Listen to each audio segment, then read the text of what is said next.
విదేశాల్లో ఉన్నత విద్య, ఉద్యోగాలు, ఉపాధి అవకాశాలు పొందాలనుకున్న భారతీయుల కల కల్లగానే మారుతోందా? అమెరికాలో ట్రంప్ అధ్యక్ష పగ్గాలు చేపట్టినప్పటి నుంచి వలసవాద విధానాల్లో మొదలైన కఠిన ఆంక్షలు అగ్గి ఇప్పుడు కెనడా, ఐరోపా, ఆస్ట్రేలియా ఇలా ప్రపంచమంతటా నిరసన రూపంలో రాజుకుంటోందా? విదేశాల్లో భారతీయులకు సామాజిక, ఆర్థిక భద్రత లేకుండా పోతోందా? జనవరి 20న అధికారంలోకి వచ్చింది మొదలు అక్రమ వలసలు, H1B వీసాలు, గ్రీన్ కార్డ్, జన్మతః పౌరసత్వ రద్దు, F1, ఓటీపీ ఇలా ప్రతి అంశంలో ట్రంప్ సర్కార్ తీసుకుంటున్న నిర్ణయాలు భారతీయులకు కునుకు లేకుండా చేస్తున్నాయి. America first, make America great again నినాదాలని చూపిస్తూ విదేశీయులపై ట్రంప్ విధిస్తున్న ఆంక్షలు ఇండియన్ల డాలర్ డ్రీమ్స్ను కల్లలుగా మారుస్తున్నాయి. భారతీయ వస్తువులపై 50% దిగుమతి సుంకం విధింపు నిర్ణయం ధర్మిలా యుఎస్, ఇండియా మధ్య ఉద్రిక్తతలు తీవ్రమయ్యేలా చేశాయి.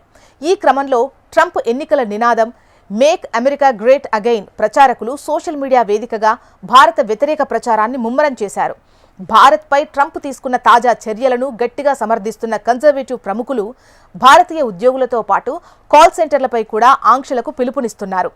ఇండియన్స్ను బయటకు పంపేస్తేనే అమెరికన్లకు విద్య, ఉపాధి అవకాశాలు దక్కుతాయని ఆందోళనలు చేస్తున్నారు. ఇక వలసవాదులపై అమెరికాలో మొదలైన వ్యతిరేక నిరసనలు కెనడా, ఐరోపా దేశాలతో పాటు ఆస్ట్రేలియా వరకు వ్యాపించాయి.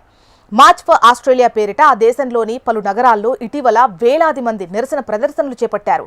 మాస్ ఇమ్మిగ్రేషన్ను నిలిపివేయాలని ప్రభుత్వాన్ని డిమాండ్ చేశారు. ఇక ఐరోపా దేశాలైన జర్మనీ, ఇంగ్లాండ్తో పాటు తాజాగా యూకేలో వలసలకు సంబంధించి వ్యతిరేక ఆందోళనలు మిన్నెంటాయి. లండన్ వీధుల్లో ఏకంగా 1,50,000 మంది ఈ ర్యాలీలో పాల్గొన్నారు. వార్సా, డబ్లిన్, బెర్లిన్ నగరాల్లోనూ వలస వ్యతిరేక ఆందోళనతో రోడ్లన్నీ కిక్కిరిసిపోయాయి.